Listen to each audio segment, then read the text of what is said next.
У меня такой вопрос, наблюдаю за вашим каналом, Да.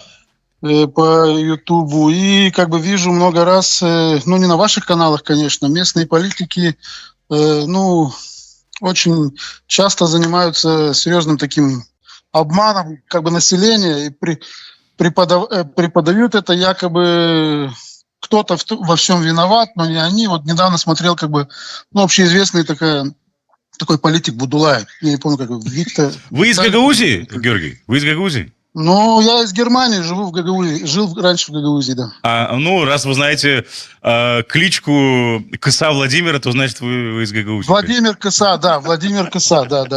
Так вот, он недавно рассказывал, якобы вина во всем том, что происходило в Гагаузии, и что выборы в Гагаузии так прошли против власти, якобы вина ПАС. Но в тот же момент рассказывает, что были программы, где Евросоюз выделял деньги, но никто не говорил о том, что это деньги были Евросоюза. Так он-то и должен был об этом говорить, правильно? Ведь он эти гранты осваивал у себя в деревне там и И в Буджаке, да, в Буджаке, да. Был об этом говорить. В Буджаке, да. Да, но он почему-то обвиняет в этом власти и провал на этих выборах властей, потому что они никому не рассказывали ничего. А почему они должны были рассказывать то, как он тратит эти деньги, а он, главное, об этом ничего не говорил. То есть, хотел бы задать вопрос такого рода политикам.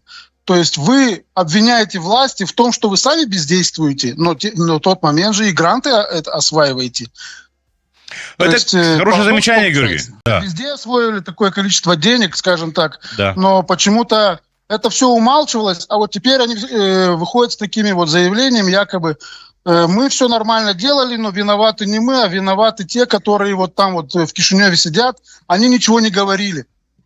То есть... А вы как считаете, они должны были больше говорить об Европейском Союзе, вы имеете в виду местной политики? Или как вы это вообще видите? Я считаю, что да. Если деньги, допустим, делались, он режет ленточку, допустим, там открывает дорогу, тротуар, или что он там открывает, крышу в садике. Он должен был, разрезая ленточку, сказать, что да, это построено на деньги. Но он утаивал, умалчивал умышленно это все.